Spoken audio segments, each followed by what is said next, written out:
Evening.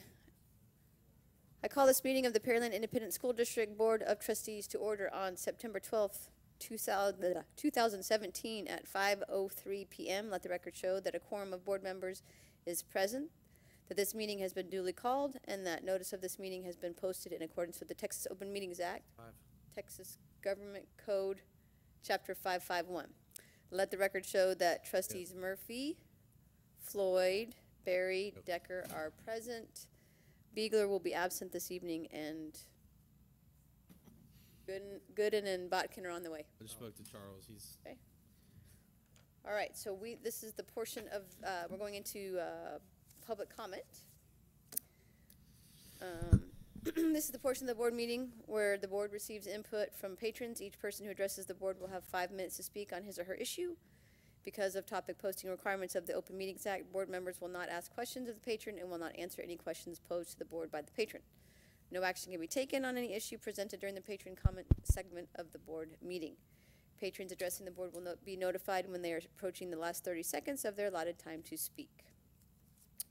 And Mr. Fulis. Thank you. Hello, everyone. In my previous talks, we laid to rest 3 myths about transgender people. Number 1, transgenderism is not something new, and transgender people have been using the restrooms of the gender they identify with for decades without incident.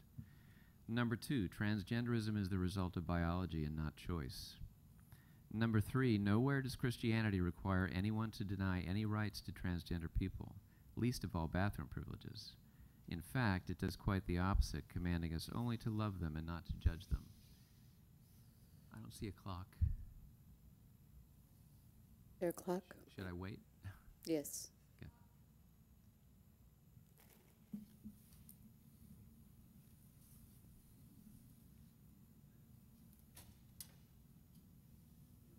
Sorry, Mr. Fulis. got my phone. I don't have.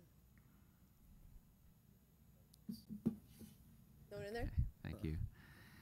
Separate girls' and boys' rooms, by the way, are modern inventions that would probably be quite a surprise to Jesus, who was most likely accustomed to peeing directly into an open trough that commonly ran through Roman homes, into a river, or into a hole in the ground, none of which were private in the least.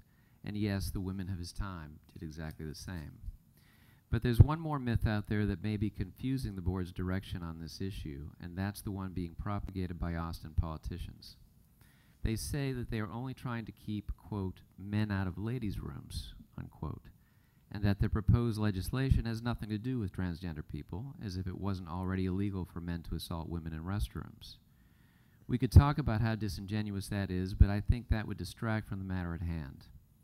Here in Pearland schools, could it be that Dr. Kelly is simply trying to keep boys out of the girls' room?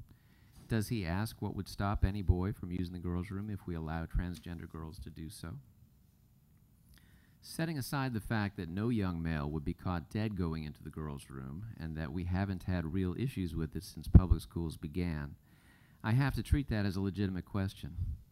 We can certainly ask whatever questions we want, and fortunately that question has a very good answer. All public school districts already deal with situations where they need to verify the genuine nature of students' psychological needs. Students with dyslexia or ADHD, for example, are entitled to accommodations under the Americans with Disabilities Act. As part of their 504 programs, these students are required to submit a written diagnosis with recommendations for accommodations from a qualified psychologist. The psychologist does an assessment and confirms that the student's condition is genuine, specifically so the school can know that the program is not being exploited by someone without any disability at all, and so that they can best meet the student's needs. Once this is done, the school then makes the necessary accommodations as part of their mission to provide all students with a free and fair education. There is no reason why that exact process could not be used for transgender students. In fact, accommodations made for disabilities are usually extra work for the teachers and staff, as they involve special treatment like extended time for work, preferred seating, reminders, etc. In the case of a transgender student, allowing them to use the bathroom they identify with is actually less work, as it simply requires a transgender girl to be treated exactly the same way as all the other girls. If we don't do that, then transgender children need to be singled out every time they need to go to the bathroom, as Kai Shapley is being singled out today. That's bad for the student, and it's a burden on teachers and administrators as well. If you require a doctor's report confirming that the child is transgender and recommending that they use the bathroom of the gender they identify with, then certainly the district has met any conceivable standard of responsibility and can act in the best interest of the student. Now, to be clear, I know that transgenderism itself is not covered by 504, though the anxiety and depression resulting from it is covered. I'm just saying that it provides a model process that you can easily appropriate to act in the best interest of your students. I'm not seeing any downside here. Now, there's one more thing that the board can do to make sure they're making a responsible decision. They could actually go meet the student whose life is now in their hands. Mike Floyd is the only trustee that has done this to date. I've spoken to Kimberly Shapley, and she would be very pleased if the rest of you would come visit her daughter or arrange to meet her in the most convenient way. I know that you are good people, so I challenge you. Go and meet Kai. Say hello, talk to her, then search your hearts and tell us if you really think this little girl is a threat to anyone. She doesn't want to make a fuss. She doesn't want to be singled out. She just wants to live her life like other little girls, as much like other little girls as she can, going to school and going to the bathroom when she needs to. Please go see her. She deserves at least that much from you. You have my contact information on your sign-in form, so if you don't know how to get in touch with her, I can help with arrangements. Thank you very much for your time.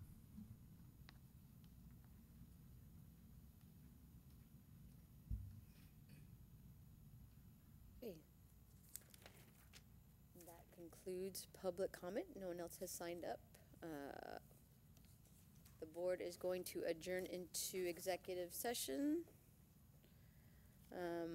No voting will take place in the closed meeting. Any action the board wishes to take as a result of discussions in closed session will take place after the board reconvenes in the open meeting. And we are going into close at 5:10.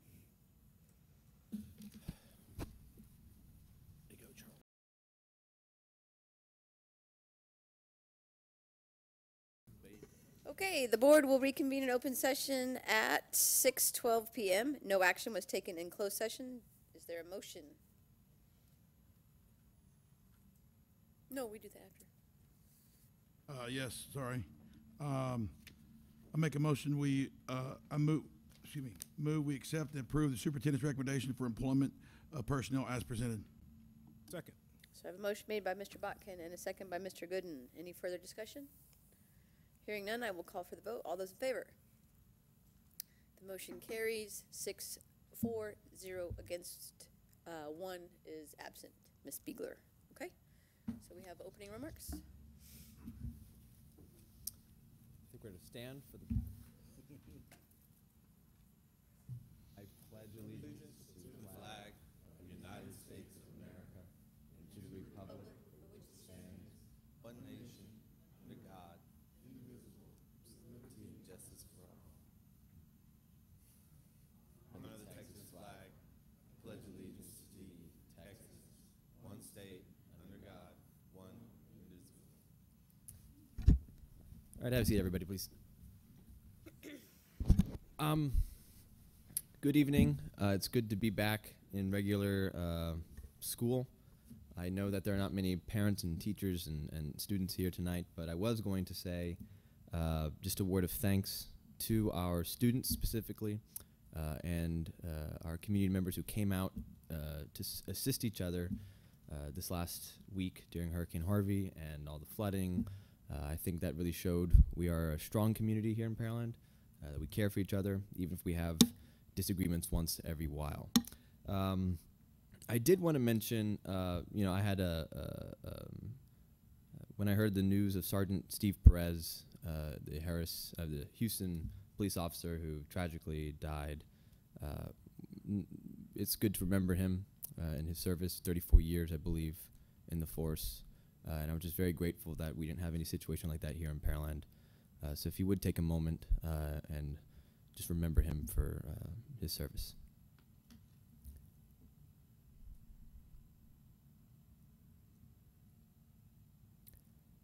Thank you so much. And if any of the board members have anything else to add on to that, feel free. Yeah, I have something I'd like to say. You guys don't know this.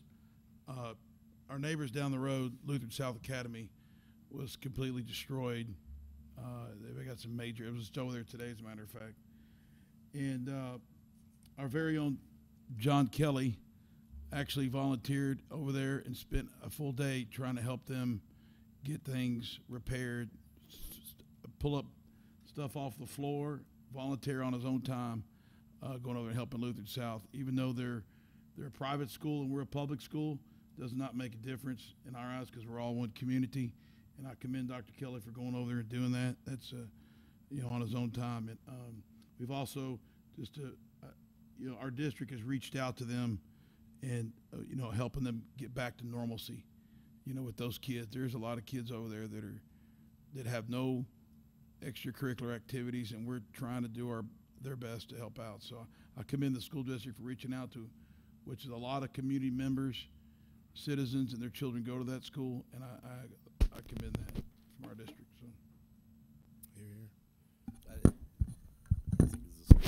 Also, I don't know if you guys were aware, but one of the coaches that was at Creek, or Ruben Jordan. Yeah, he lost his life in the hurricane, trying to make it back to his house. He was also taught the driver's ed, and from what I understand, her driving test this summer. So he lost his life during the flood, and again, from what I understand, I know our own Tony Heath has filled in on a few occasions with the driving school over there. So keep him in your prayers. They had, just to let you know, update, I went to the memorial service on Saturday. They had over 1,100 people there, and it was a phenomenal service. It was from the whole area. He was an awesome community member and coach, and it was awesome. And I'll just say last here, I had an opportunity to spend the last couple of weeks in various towns outside of Pearland and in Pearland. I spent a lot of time in Pearland as well, everywhere from Liverpool to Alvin to Victoria, Brazoria, and all across the county in Brazoria County. I've seen such great deeds done. We've had a lot of people come together, people that normally wouldn't have come together. And unfortunately, it takes situations like this to make that happen. But I really enjoyed meeting all the people that I've met out there. And I know that a lot of you here are some of those people that have actually helped your neighbors and friends and people that you didn't even know. So I want to thank each and every one of you for doing what you've done. I don't know exactly what you've done, but I know that the people here in town have actually come together and done great deeds. Thank you very much. And one more thing before we move on from this, I do want to say that the mayor's team, Mayor Tom Reed, did a phenomenal job, and I do see Councilman Ordnos here. Yep. Thank you, Councilman, for your leadership during this time. Thank you. I mean, there's just not enough words to say. There's so many people that were affected by the storm, both negatively and now. I mean, you can hear the positive that has come from this too. And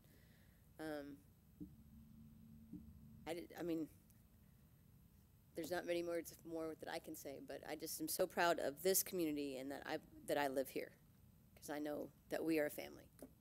So. Sometimes it makes me think, we get stuck on some small problems. People get stuck on little things that aren't so little, to them, but when you have something like this, they seem so small, and when you're trying to help your neighbors. So I always think about that, and very grateful, like Rebecca said, to live in this great community. I'm very proud of this district and how it's taking care of the families and the students. Very proud. You're here. Madam President, could I say a few words too? Just looking around in this room, as Michael said, Keith Ordno was everywhere, day and night, from the day before the hurricane, probably through right now and longer, and was the guy coordinating the school and the city response and working with the county and with churches and everybody else. So I thought his leadership was fantastic. Sergeant Beavers in the back of the room, he was basically eating and sleeping at the Pearland High School Searcy side during the hurricane. And people brought him food and brought everybody else tons of food, make sure they were taken care of. But he had a whole East Side Police Department there. Mr. Berger, Captain America, he was everywhere, and especially In addition to keeping all of our facilities up and getting ready for the first day, he was manning the shelter over there. So when I was trying to figure out what to do, I looked for Keith and Larry and Raul Cruz also, who was everywhere providing buses to Still kids doing that. or to displaced families. And Kim Hocott, when she wasn't stranded at her house, she was doing all those communication tasks that you all know about. Even when she was stranded, she was still. And then one other person, Tanya Dawson, Dawson. I wrote about this, but every night she was at the shelter working in the food department, and I told a little story about her in one of my blogs here recently about all she did to help one family. So lots of other things, but those are the ones. Being the people. I want to recognize Raul too. I mean, coordinating the buses not only with the district as well as the rec center. Yeah. And I know he's All had the a couple shelters. amazing stories from actually some of his bus drivers that were doing some things that weren't asked of him. So I tell you, great district, great people, great community. So, all right. Anything else, Mike? Thank you. I mean, what can I say? All right. So I'll go to consent agenda.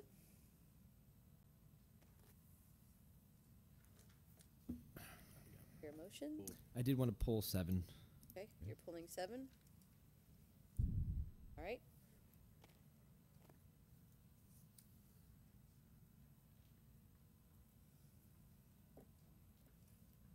mine was 9. Where is that? That's actually number 3. It's not. Well, yeah, that's on the regular agenda. That's on the regular agenda, so that's not on the. Okay, I'd like to make a motion. Well, wait one just a Well, minute. You're gonna pull. Okay, I'm sorry. Go ahead. Which one are you pulling? 9? Number 9. And I'll pull 10. Okay, very good. So motion. Okay, got it. I make a motion that we, the board, approve the consent agenda items 1, 2, 3, 4, 5, 6, 8. That's it. Yeah, That's that's it. good. That's it. Oh, I thought they said 10. No, we're We pulling. No, pulled you're 10. right. We pulled did 10. pull. We pulled 7, 9, and 10. So you're correct. But I did. You pulled 8? No, we didn't pull 8. We did pull 8. Yeah, he said 8. I said it. Second. Okay, so the motion on the table is to approve consent agenda items 1, 2, 3, 4, 5, 6, and 8. A motion was made by Mr. Botkin and a second by Mr. Gooden. Any further discussion? Hearing none, I will call for the vote. All those in favor? The motion carries 6-4, 0 against, 1 absent. Ms. Beegler. Okay? Number 7. Yes, Mike? this was an issue that came up most frequently for me after the storm, and during the storm, people were wondering about this waiver, and I don't know if one of the individuals said that they were going to comment and comment, but I don't. Obviously, they didn't.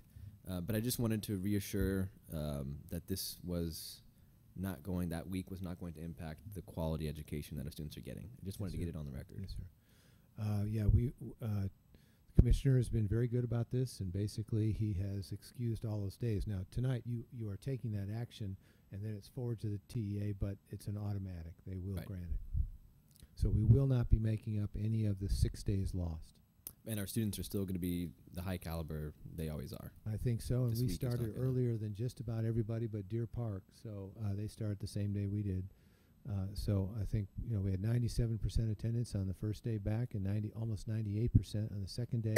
We also had very high teacher and staff attendance on both those days, which is Everybody remarkable. wanted to get back to some normal. What's that? They were all wanting to get back to some normalcy. Yeah, I think so. Right, Back to okay. normalcy. I have a motion. Yep. That the Board of Trustees approve the missed school days waiver application in order for the district to be excused from making up to 6 instructional days missed due to Hurricane Harvey. Second. Okay, so the motion made by Mr. Floyd and a second by Mr. Berry. All those in favor? Okay, so the motion carries 6-4, 0 against, 1 absent, being Ms. Beegler. Okay, number 9. Yeah, I pulled that one. I guess reading the the Amendment 1, is this, I guess, was this in the original scope of work, and Yes. or is this a change order, or will this 312,000 be part of the GMP that we get in December? It will be part of the overall GMP. Well, Okay. yes, it's part of the overall budget. It was in the original scope. It's basically prep work to configure some things on the campus to get ready for construction, which will start in December, January. Okay, so essentially we are pre-approving the 312 that will be in the GMP come when we get that in December. This won't be above the GMP number. This is not a change order, I guess. We will acknowledge this in that total amount. Technically, in the contract, this would not be included in that second amendment. So basically, this is amendment number 1 to their contract. So this adds the 312,000 to their contract. The next GMP for the full project will add another increment, a much larger increment. In the board agenda item, In other words, what I is- guess I'm confused because if we're I guess adding- if we're adding it, then it wasn't included in the original scope of work. I would say this is GMP number 1. The next one coming up will be GMP number 2. Combine them together is the total pricing of the project. But this is work we need to do in order, when we have the big project, we get a fast start on it. So this is Sean, what we're not adding money to the project. We're just basically staging what levels of GMP we approve. So But this is why use the word added? Yeah, I mean, if we'd given them the scope of work when they bid, we should be getting a GMP that should include all the prep work. I mean, to me, this looks more like a change order for the prep work than it does something that was part of the original scope of work. And this is typical, like for Dawson High School, we had a GMP number 1 that Right. you approved, and then you'll get the bigger one.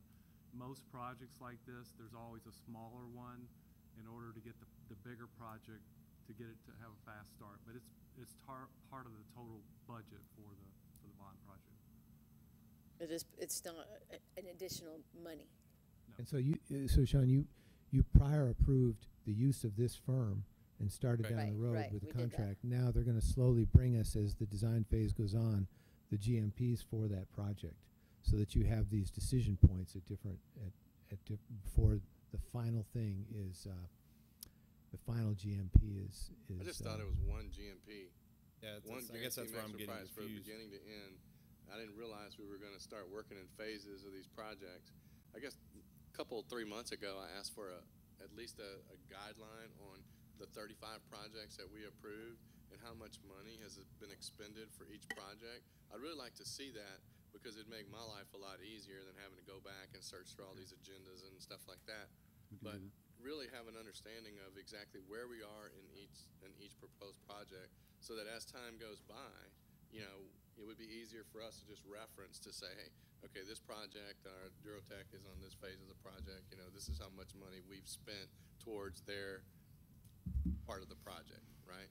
Right. And then we'll We do the can same thing with Stewart. Stewart would have the same thing for all their projects, for all the schools associated with their projects, and then we'll do the same for the security vestibules, right? I guess if So we it'd had, be a lot easier to manage. I mean, if we had a GMP on the project, and let's say that GMP was 10 million, and this 312 was part of that 10 million, then I would understand it. But at this point, you're saying this is just a GMP on the part of that contract, but we have yet to know what the GMP is for this project.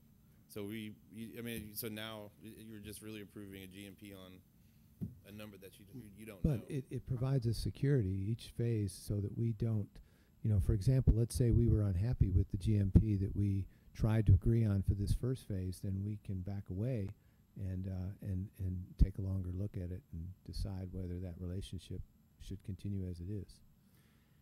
I guess the way to think about it, this is part of the cost of the work. Okay, so No, this is in the budget. The project is projected to be within budget.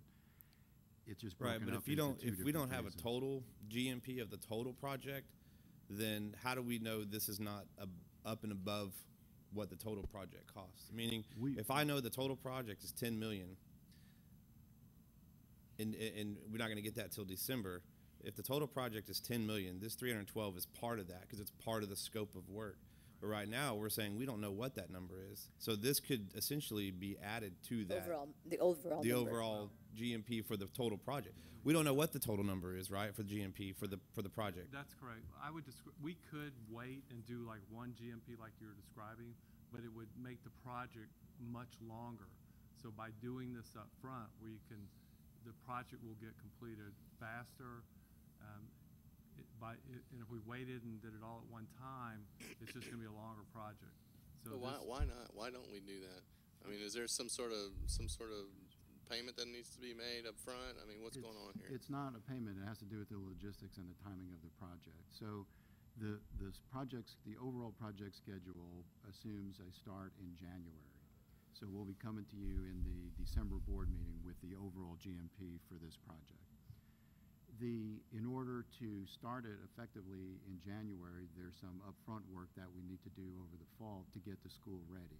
So for instance, in January, over Christmas, the contractor is going to come in and put up his construction fence. When the kids come back in January, the boys' locker room will have moved to a temporary location because we're about to demolish it in January. So we need to move the boys' locker room to a temporary location. There's some utilities right now that are running through what's going to be the construction site, so we want to get those out of the way so in January we can really start construction. There's also there's some minor work that we need to do to reroute kids, and so rather than start that's all stuff that we want to do in the fall so we can be ready to start the real construction project in January. If we didn't do this, that's all part of the construction project, though. You would agree, right? yes. Yes. I mean, it should have been built in. So shouldn't we already have the GMP number today? Well, versus we're still working on the drawings. The construction documents for the overall project we're still on schedule, but we're still developing those drawings.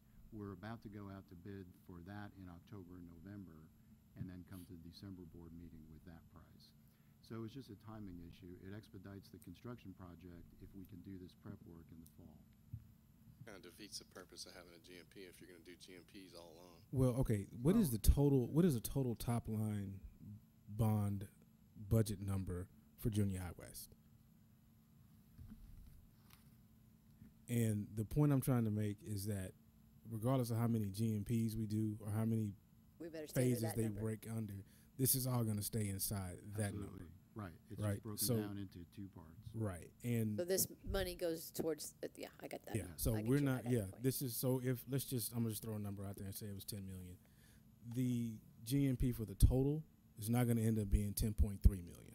Right? It's gonna stay within the goal is to get it to stay within the 10 million. Right.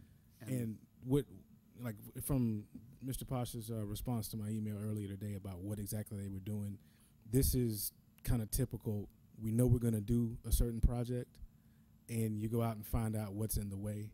And especially with schools, you can't shut the school down while construction's done. So you have to have a way to have students out of the way so that you can work in a certain period. And getting that done ahead of time is just that's just an attempt to accelerate the project, right? Or at least not have delays. I think that what Sean was trying to say was that should have been factored in to begin with. I mean, it's all just part of the. I mean, we have students we have to move. We have fencing we have to move. We have utilities. We have all those things. Right. It should have been built in. Now we know that the schematic's not done. It is right? built. It has been built. Yeah, it's built in. This is not adding any money to the construction budget for the project. Yeah. Well, how do we know? Well, because we have professionals we who have are estimates. Yeah, we have and interim estimates. right. And so we know what we're projecting the overall project budget to be. We know that this is Right. within that. See, the problem budget. too, The Jeff. overall project budget is $62 million. You know, and I can GMP you to death until I get to $62 million. Yeah, it's not our plan. Our plan is just to do this and to do the final GMP in December. If we didn't do this now, it would delay the project at least 4 months because we wouldn't be able to move the locker rooms or the utilities until the summer. And so I think we would be negligent if we didn't propose this. And so that's why, we're keeping the project on track by doing this work over the fall. Now, correct me if I'm wrong, but my understanding of the GMP is the end GMP really cannot be accurately made until you have at least 90% of the design documents in, or I don't know if it's 90 or 80 or something. And the problem with declaring the final GMP early is that the contractor will build in much more fluff because they're unaware of the final design documents or close to the final design documents. And so by phasing it and saying this is what we need to know right now, we move further along with the design phase and get those things in that we need, but we reserve the right to agree to the final GMP once those design documents are much further along. Is that fair? No, That is I get correct. that. I mean, There- we talked about that in the past, and I agree. I mean, we have to have a certain, high level of confidence that our design is correct, right? And we It's do. not going to change, yeah. We do have that confidence. But what percentage are we of those documents then? We are at about 95% on Junior High West and Salvatore. Is Okay. that correct, Laura? Yes, 95%. We just recently issued the 95%. So we're getting close, and I believe it's in October that we're going to go out for bids on that. So And- is your plan to do GMP for each project? Yes. Well, there's 6 packages, so the very first GMP that's going out will be for Package A, Dawson. Yes. The next one will be for part of Package D, which is Junior High West, Salvatore, and Jameson. But you're packaging it, right? The GMP Yes. for the packages? And part of that is the strategy there. We worked with Duratec to say what's the best time to hit the market with these projects. And we were originally planning on Jameson going a little later, but we said let's roll this in with the big project because we'll get better sub-participation if it's part of a bigger project. That's kind of my concern too with Harvey. Yeah, I was going to ask. Lack and, So, resources and there. it's a good question and a good concern. So we did poll all 3 of our CMs, and what it looks like is sheetrock has jumped 10% right off the bat, is what we're hearing. But but it's mostly for the residential side, because the sheetrock that's being used here is 4x8 half-inch sheets for residential. We use like a 4x9 5/8" sheetrock for commercial. So it's 2 completely different markets. They think it might, by the time we order our sheetrock for the big projects, we might see a small increase in that part of it. But a big part of the project also is labor, and what we're hearing is that the labor market for commercial construction is a different labor pool than the residential. So we're definitely going to see a jump in residential labor costs because of Harvey. But our CMs are not anticipating to see that for the commercial side. So we'll see. In our estimates, Duratec has gone conservative, and they've included a 2% bump in their latest estimate, just in case. But even with that, we're still within budget. We'll continue to track that, and we'll let y'all know if that changes. But right now, that's what we're seeing. Sean, you ready? Yeah, no, I mean, it makes sense that we're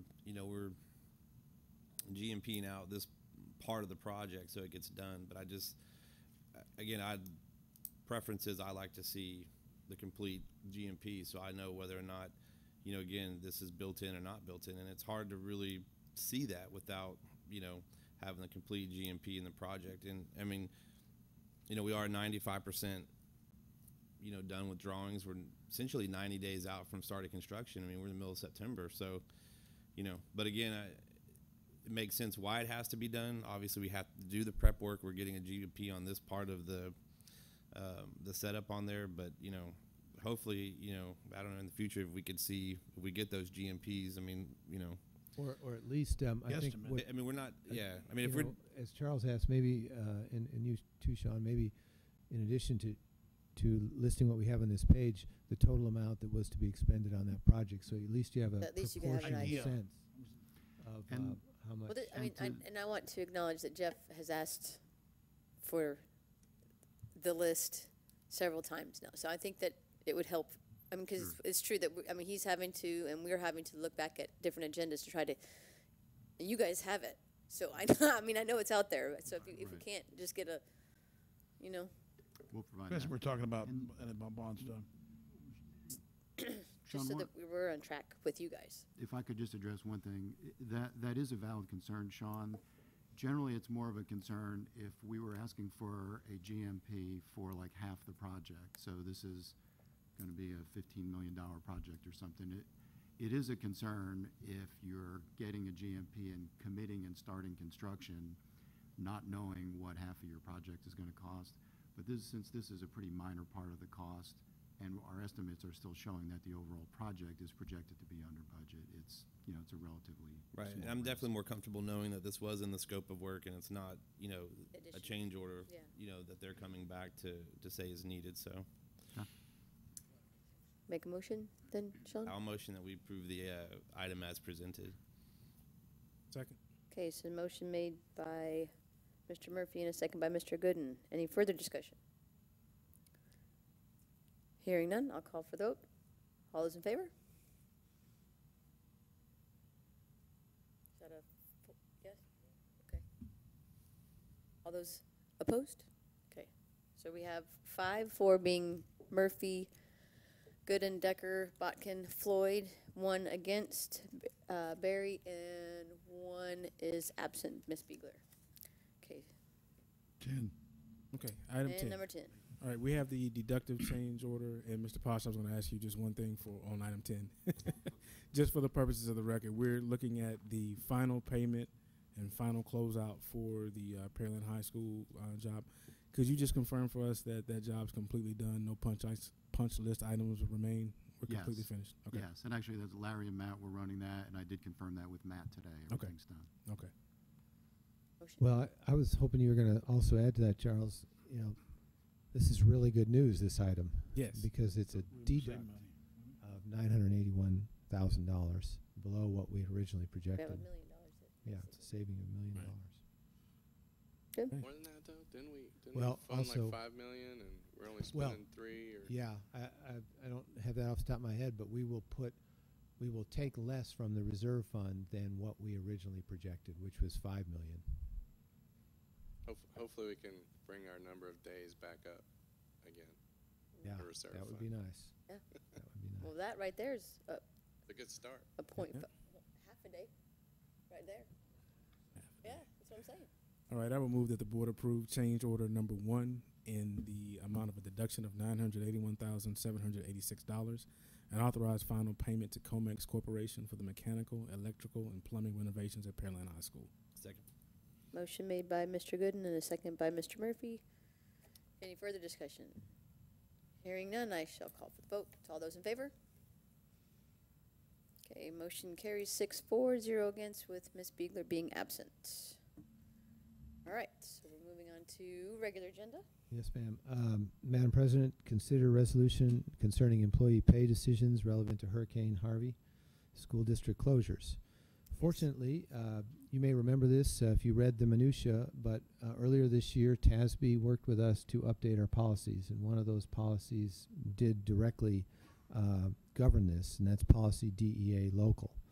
And essentially, it codifies the idea that during an emergency closing, well, you can read it here on the page, for which the workdays are not scheduled to be made up at a later date, all employees shall continue to be paid for the regular duty schedule regardless of whether the employees are required to report to work. The board shall, by resolution or other board action, set the parameters for that. And you see that Georgiani helped me put together the resolution that you'll see in your packet. And also, so that's a very straightforward thing, to continue to pay folks during the time that the hurricane, so that they got their regular paycheck on September 1st, and again will on September 15th.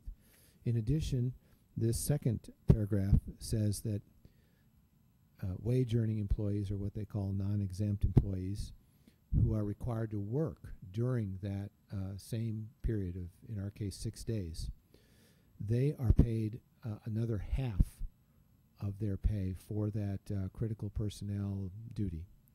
And then in those cases where if someone worked more than 40 hours during that particular time, then they are paid, how do I describe this, time and a half for all, on top of what they were already getting, and so on. Now that, according to Georgiani's numbers, I think I looked at that earlier, there were 14 people that I don't know if it's 14 people or 14 instances where people worked more than 40 hours during the hurricane that are wage earning.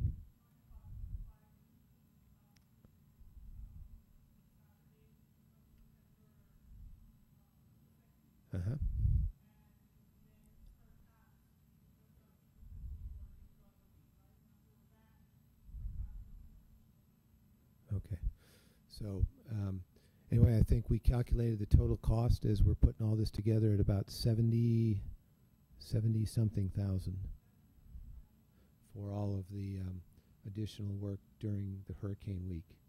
That was custodial staff, maintenance, all the. Custodial maintenance, some food service, Some food service, yeah. a few others. Discussion, board? All right, is there a motion? I'll make a motion. Okay. Make a motion that the board approves the submission of the required waiver for missed instructional time due to Hurricane Harvey, consisting of August 25th, August 28th, and September 1st, 2017. Second. That's an error on my part. Oh. I've put the same motion for both this one and the, Yeah, and you the did. waiver. It should be that the board approves the resolution contained in their packet regarding pay during Hurricane Harvey.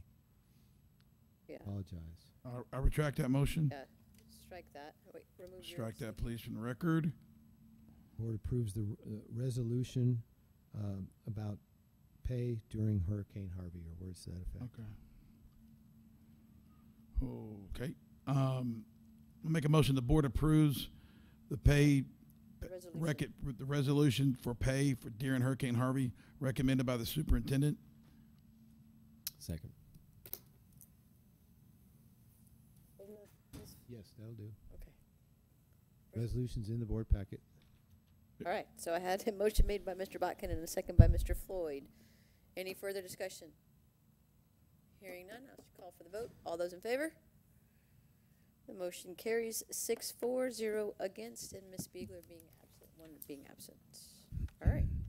Yes, Madam President, members of the board, the next issue there is discuss, consider issues related to Hurricane Harvey recovery effort. Realizing that you all have been dealing with many issues in and around this, I wanted to just give this sort of generic topic for you to discuss anything that you'd like to. I know Michael and some of the comments already addressed some of this.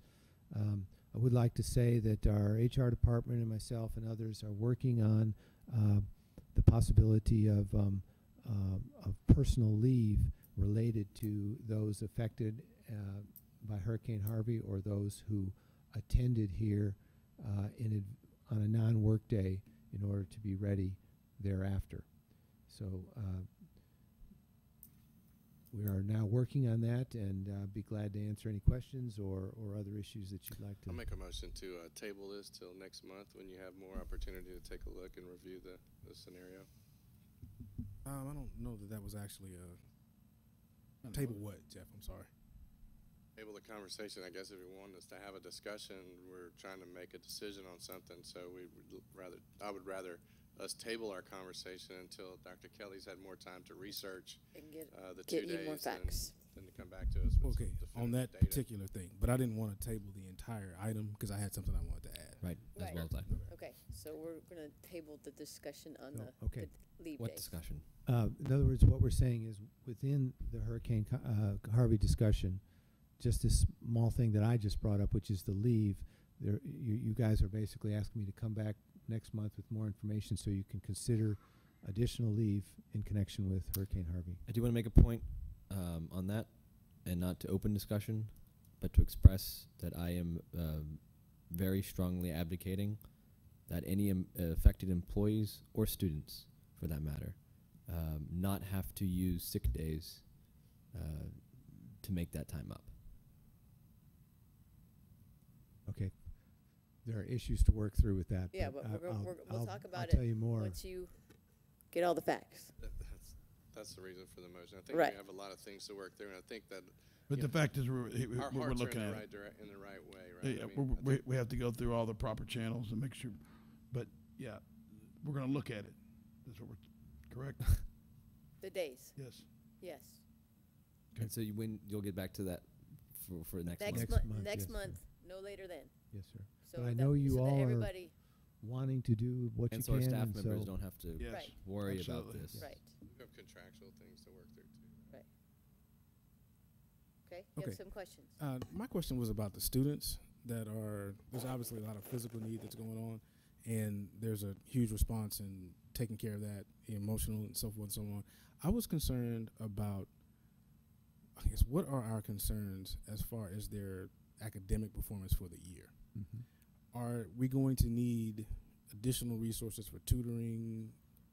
What are your thoughts on that? It's early, but a couple of things are in our favor. One is that we started earlier than a whole lot of the districts.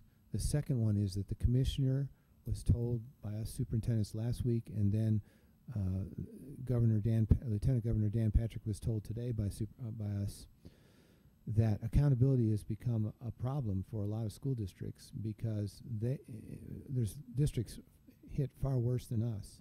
And so the ability of kids to focus on these tests and so on in some districts is extremely compromised. The commissioner has already said that there's a provision within the current accountability system that if you are in the school by October some date, then you are considered within bounds for counting towards the accountability system. He's already said he's going to move that back 30 days. On the other accountability provisions, the commissioner, and he has the ability to do this, he has said that he needs more time on this, but he recognizes that there are issues. And I know you're not just asking about accountability, but those are the initial things that we're hearing. Personally, Charles, our school district is so competitive that we will come out shining compared to others, I predict. But I always say yes when the principals come to me and say I need to do after-school tutorials or I need to do Saturday tutorials. The answer is always yes. They know that. Okay. And so we'll be judging that as time goes on. Okay. I have one other question, really.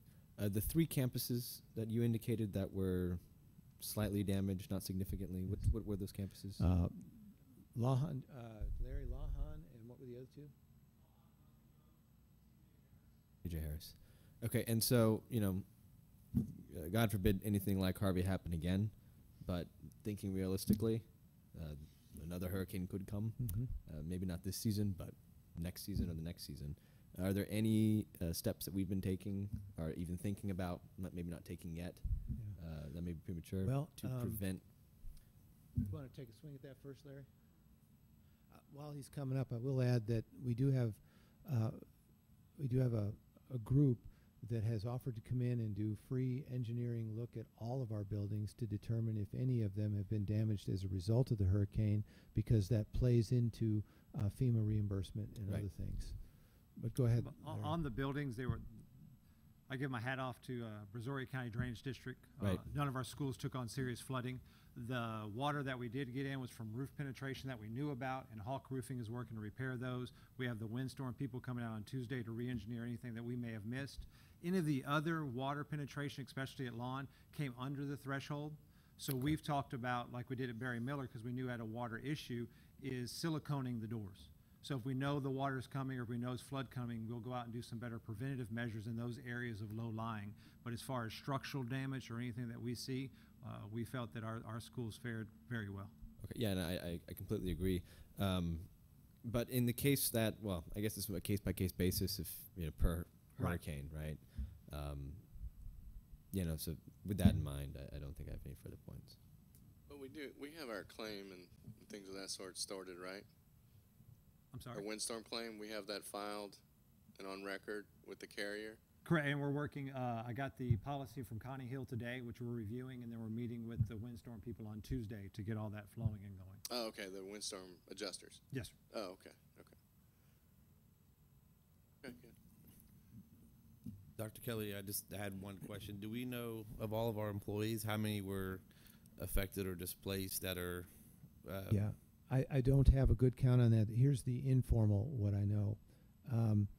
We did Kim Hokut engineered a telephone survey in the midst of the or just after as the hurricane finished, or the rain finished, and the average was 3 to 5 employees per campus were significantly hurt by the flood. Now, I'm not really, when I say 3 to 5, that's a good average for the district as a whole. The high schools, for example, with a lot more employees, for instance, Dawson, Kelly Holt reports to me she had 12 people who were significantly affected by the flood, and then she had some others that weren't as significantly affected. So that's as much information as I have right now, Sean. We are, like Kim right now, is surveying massively to try to get a better handle of that district-wide. I want to say one little nice anecdote that Kelly Holt told me at Dawson. A teacher anonymously knew of the 12 that were displaced, and with that, we don't know who it was, except that it was a teacher, made out $100 gift cards for each of the 12 and left them in an envelope there at Dawson High School to be distributed to each of those. And that's not easy to do on a teacher's salary. So And another story from Dawson specifically is we had a number of faculty members, a whole team, I mean literally 8 or 9 people who were not affected, go out to each and every one of these houses and help clean up and help restore. So, I mean, just a great team there. All teams came together. I guess one of my questions, and people have been asking me, how many students do we have that are coming from other districts well, that we know of? As or of Friday, Susan Holloway told me she had 98 displaced students. Remembering off the top of my head. That combines students who are within the district but now in a different part of the district. Okay. They're staying in a hotel, they're staying with friends and neighbors, and some that are outside. I do not have a handle on how many of each. I don't know if Kim, you know that, or if anybody else does at this point. This is a telling week. Houston ISD is on a rolling start. So most of their schools started on September 11th, yesterday, but some are pretty damaged, and so they'll start, I think it's 1 or 2 weeks from now, and then there are others that are severely damaged and may not open at all. That in turn, we'll see if some of those students come our way. Any family that declares themselves displaced by the storm, meaning that they're living somewhere else than their home, is automatically entitled to enrollment at whatever school district they go to. So we're wondering if we'll get a big influx of Houston ISD. And I have not received a enrollment count for today. I don't know if anybody else did.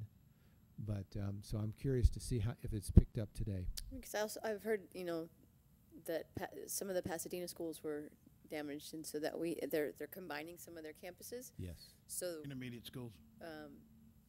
So I heard that some of our fellow Green Tea residents want to come this way. Yes. As opposed to being shipped to a different location. And the distinction I've made so far is that if you were displaced, you're automatically entitled to admission here. But although we let in those initial Green Tea people, I began to get worried that virtually anybody could say, I want to come into the school district and flood our schools. So I said that ended. So now it is displaced kids only. Okay. And this is a funny thing because our enrollment right now is not as high as we projected it for this year. We don't yet know why. There's a variety of theories on that. But the more students means more revenue. But there is a place when the facilities start filling up where that no longer is beneficial because we're either having to add additional teachers and maybe facilities, portable buildings, etc. We don't yet know, for example, if a huge number of displaced students come our way, what I've heard is that you would be directed to go above 100% occupancy to accommodate those kids if they were to come our way. We would need to add portables or do whatever.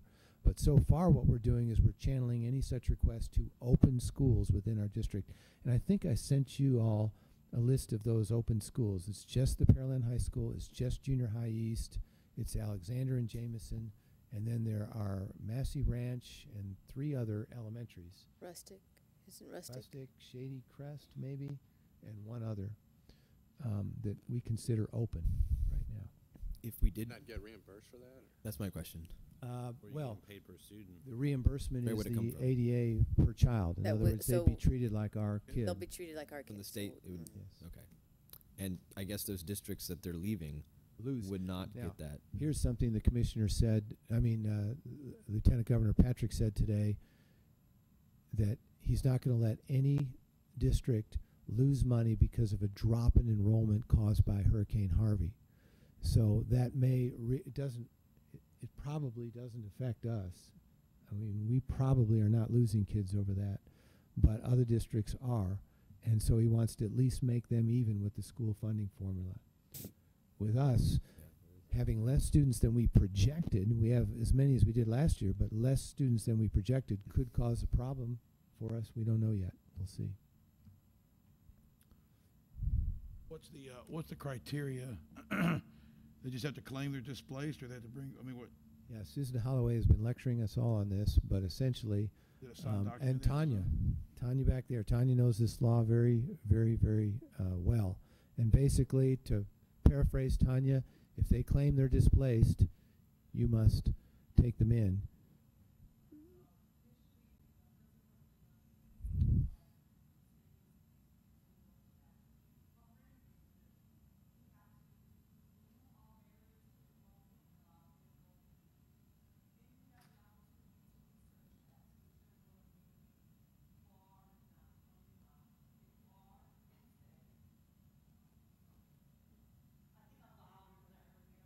Stop picking up on the audio recording.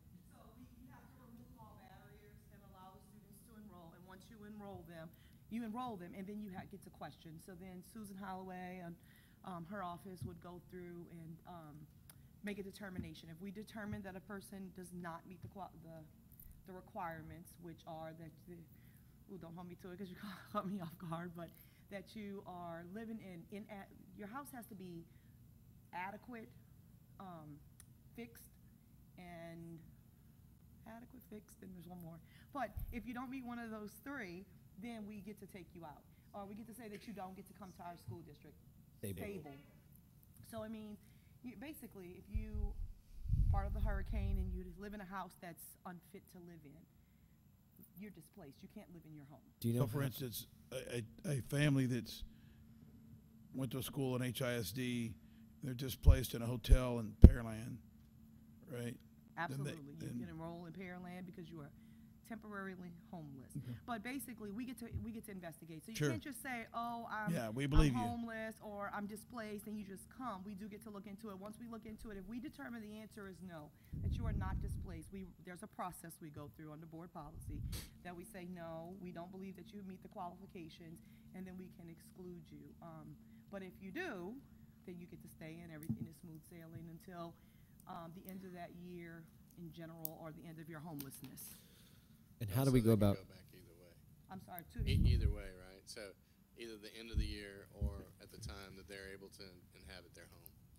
But how do you? That's a really good question because CEA in the past has said that you get to Finish out the year. where you are till the end of the year for sure. You get to stay. Your homeless Is that a status. requirement, though? The requirement is that your homeless status remains to the end of the school year. Basically, the purpose of the law is to create continuity of instruction and education. Yeah. So that a student who is displaced, I'm displaced today, but my house is going to be fixed in 3 months. I don't start here and 3 months later have to go back to the school where I Start live over and again. Right. That's the purpose of it. And But how at do we the go end of the about? school year, you get to leave. How do we go about investigating homes that we find questionable? We drive So- around, We- and go to their Yeah, their absolutely. residence, I think currently make home everything- visits. Do you know who, like, which? Our student Susan attendants, Holloway. we have the 2 truant officers essentially. Susan. And this year, remember, you guys approved a grant receipt, was it last Another month? one. Where we have additional truant officer at those schools. I don't know exactly how we'll deploy them, but that's what we're already doing in prior years. And typically, they invest. They go to every student. Our student outreach does a great job of getting to every student that's on that list.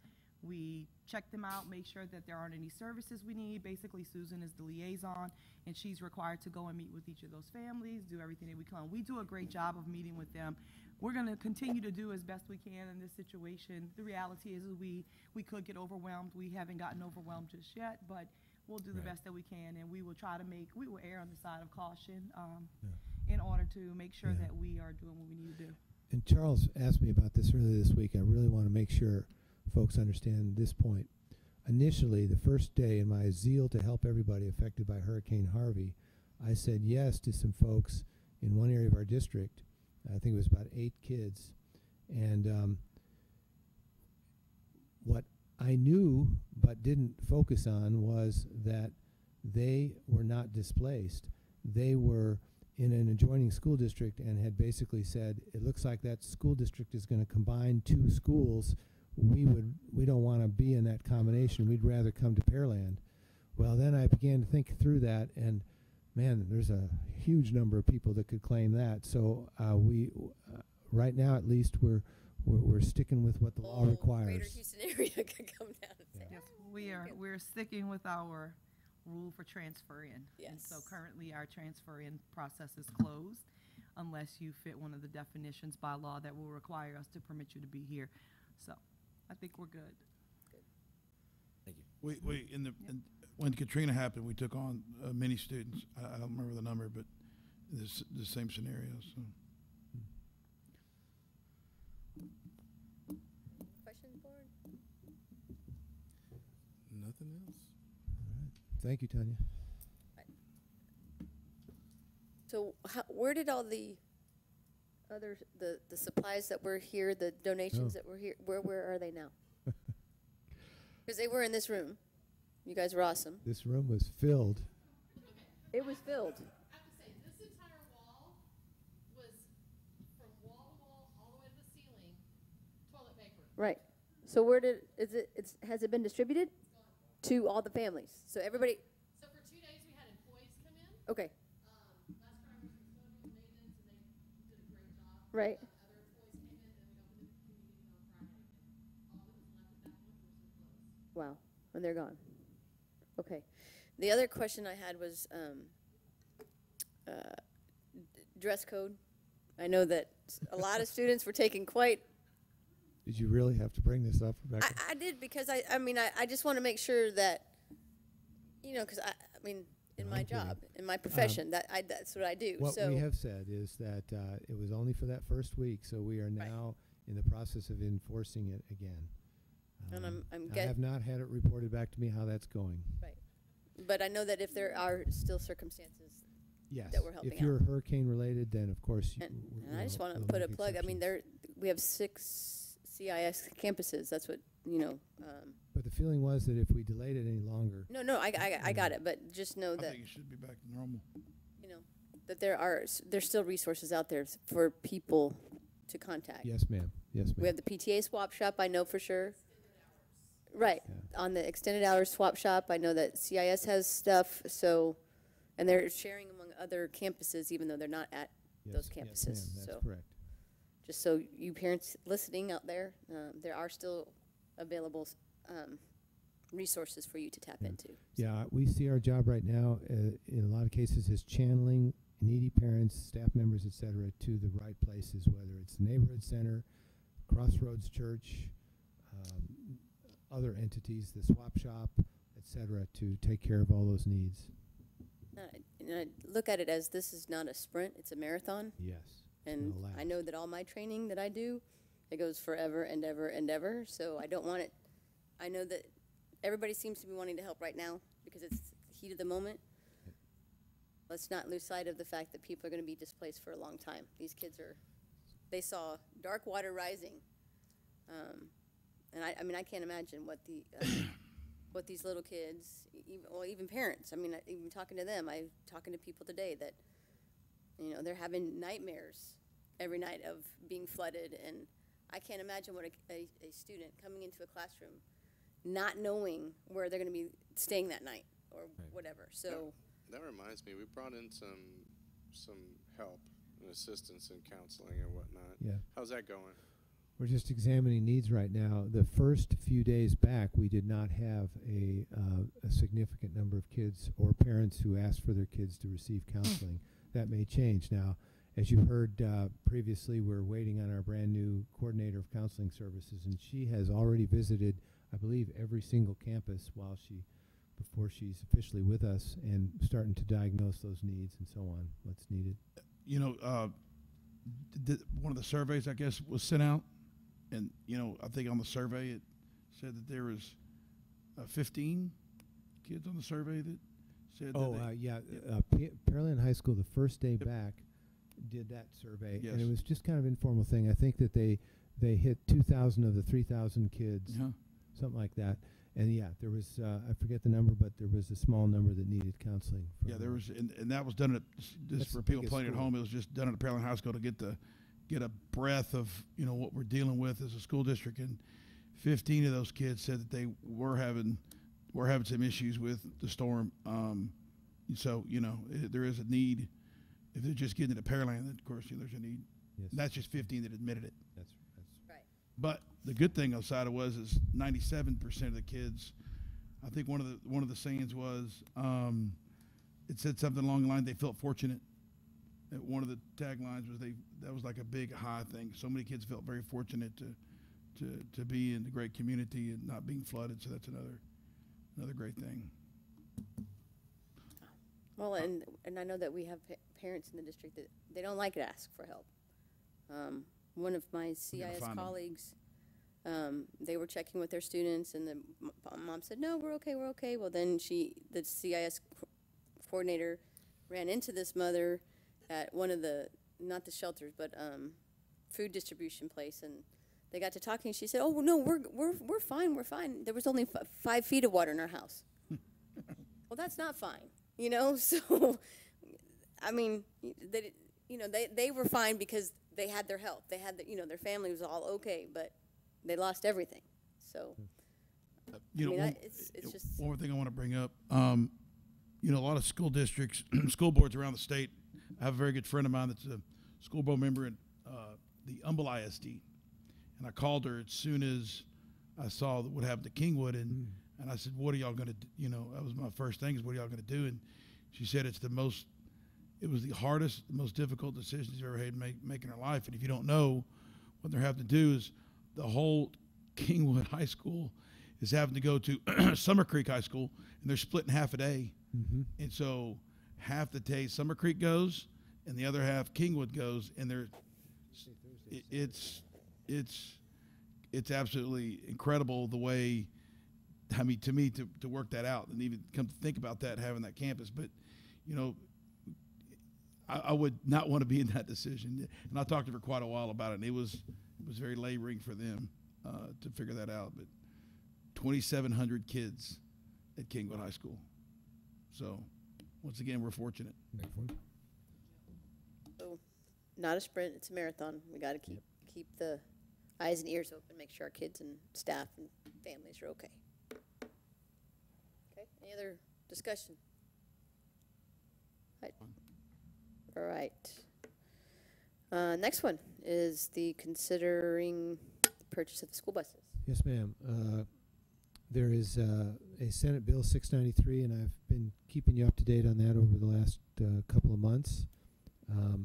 So I combined that particular item with the necessity that we are recommending for the purchase. We believe we should purchase a total of 7 buses for this coming year. So the question before you all is whether the new law, Senate Bill 693, essentially says all new buses, models 2018 and later, should be outfitted with lap belts and shoulder belts, or the school district board must decide that places a financial burden on the school district. So let me help. I need clarification on this. So if we buy a bus from 2017 and above, the law states that we have to provide. I think it's 2018. Is it 18? Yes, I thought it was 17. Right. Okay. If we buy a new bus, it has to have those types of seatbelts in there? Or the board has to say we have a financial, that's places an undue financial burden on us. We don't want to do that. We can't do that. So why do we have to go to all of our school buses to have seatbelts? No. In other words, this only governs at this point school buses purchased from this point on, 2018 in the future. But as I pointed out in my material, the problem with that is that, you know, how do you tell parents, okay, we're going to outfit these 7 with seatbelts, but the other 140 that we have are not going to have seatbelts? And so, in turn, that would call for retrofitting those buses. I think we have figures here that Raul put together, but that's a cost of about 2.9 million just for the retrofitting. In addition, without taking into account that there's reduced capacity on the buses, and so you're going to need more buses. So what are what are other school districts have you polled or talked to? That's what direction are they going? I have not heard. No, I think people have been so wrapped up with Hurricane Harvey that I really haven't heard anybody talk about that in the last couple of weeks. So, no, go ahead, and I'll jump in after. So the ROI on this thing is 15 years, right? On retrofitting the buses for $3 million as opposed to buying new buses.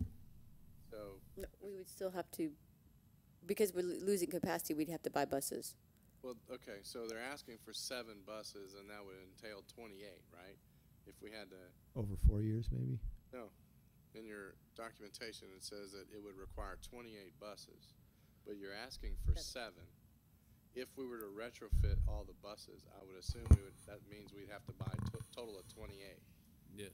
Yes. Is that right? Yes. Because you lose But capacity. you're only on- asking for 7. Yeah. The So- 7 we're asking for right now Or that we need them. are as buses age, if they're still usable, they're pulled over into less necessary purposes. And so what we do every year is we bring to you the number of buses that keep safe buses on the road and allow us to take older buses and sort of put them to the side and use them for limited purposes. But Raul, you can. What's the lifespan on your average typical school bus? Average lifespan of a bus is 15 years. 10 years on routes, then 5 years as spare buses. Then we move them to coach buses. So you're really only using them for about 10 years, give or Yes. take a couple. Yes.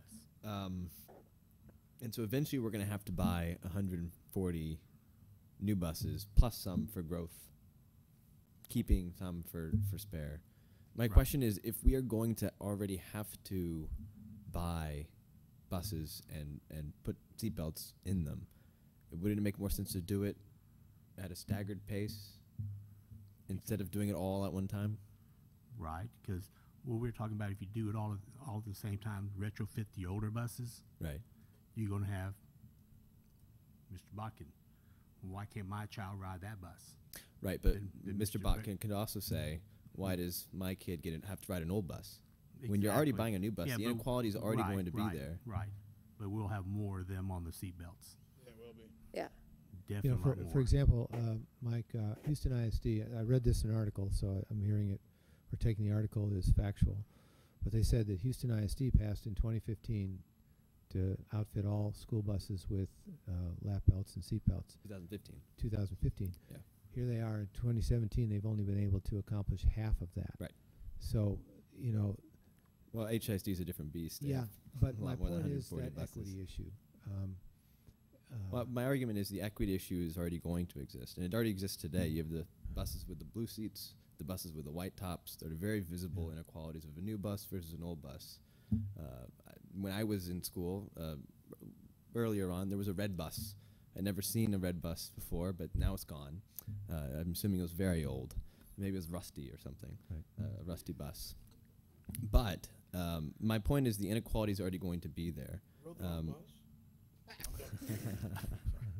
Anyways, I'm not going to respond to that. Well, okay, on the let camera. let me try a different approach then. I mean, now I will say that I have some emotional baggage in this because in 2007, when the legislature passed this, they passed it with saying that you only have to do it if we, the state, supplies the funding. Here they come back in 2017 and they say, We're gonna do give it, it to the but we're not board, giving make you any them make money. a hard decision. I don't think we can really depend on the state for any Anything. funding anymore. Right. And I So- think we should I'll quote you on upgrade that in the future. ourselves. Already, HSD is at 50%. We don't have any seatbelts on any of our buses. That's correct. God forbid anything happen, like what happened in HISD Okay, when they were but- on but let- 610. Well, our budget's Let me talk negative about that 1.6 610 exit. million, Now, too. again, I'm going by a secondhand article, but the study that was done afterwards, according to the article, said that there was no indication whether seatbelts would have helped prevent the death of those 2 students. And yet that has been used as a, you know, this is the reason we need to do it by some of the state legislatures. Right, and my only point of contention to that point is that I don't think there's any situation where you're in a moving vehicle where a seatbelt makes you less safe. I think in every situation, the seatbelt is encouraged. I encourage, you know, my brothers and sisters to wear seatbelts. I think, you know, there's no argument really where anyone could say seatbelt doesn't make you more safer. You're doing a good job, Michael, but let me keep going here on some other thoughts. I mean, I could see it that way. This is what I wrote down from the NHTSA, and I thank Charles for providing some of the those links to this. School buses are the safest form of school transportation in the U.S. already. They are considered to be 70 times safer than traveling by car. And so I do want to say to a parent that insists on this, well, are you going out and buying a Hummer because safety is important to you? Because our school buses are already way safer than even a Hummer to get your kids to school. It says NHTSA has always been cautious of the unintended consequences of reducing school bus ridership, in that if you reduce them, you may end up having more kids walk or take passenger cars to get to school, and therefore increase their chances of harm. Now, in favor of getting them, this same report says lap belts can have a positive effect in rollover and side crashes, with no real-world evidence of increased safety risk by installing them. Assuming 100% seatbelt use, a federal mandate for lap shoulder belts, they say, could save 2 lives in the United States annually. So on school buses. On school buses. So in other words, you know, the chances are pretty low that there would be an accident that would be ameliorated by a seatbelt. The average cost of equipping a bus, a bus is from, according to the study, $7,300 to $10,300. I don't remember what the figure we used for our company. It says 4 kids are on school buses are killed annually in the U.S. In comparison, almost 12,000 passenger car occupants were killed. Right. Well, I'm not disputing those facts. You know, and you know, God forbid anything like that happen. We also have to consider student injuries, which I don't know if the study wasn't very comprehensive. There's not a lot of data right now. But what my real concern with this, and this is the point I was really going for, is I don't really have an issue when our bus drivers are within our school district. They know the routes, right. The roads are safe, 30 miles an hour, 45 miles an hour on 518 max, right? My issue is when our teams are traveling, specifically our football teams, when they're going on these roads like 610, like I-10, like Beltway 8, that's when it gets concerning for me, because these are moving at 60 miles an hour. 50 miles an hour. But, if things happen, like in HISD they did, then we would have to answer. And parents would be, why is my child injured or worse? Right. When you didn't want to spend $46,000, $787 to install seatbelts. If I might make a couple That's my concern. Make a couple of observations.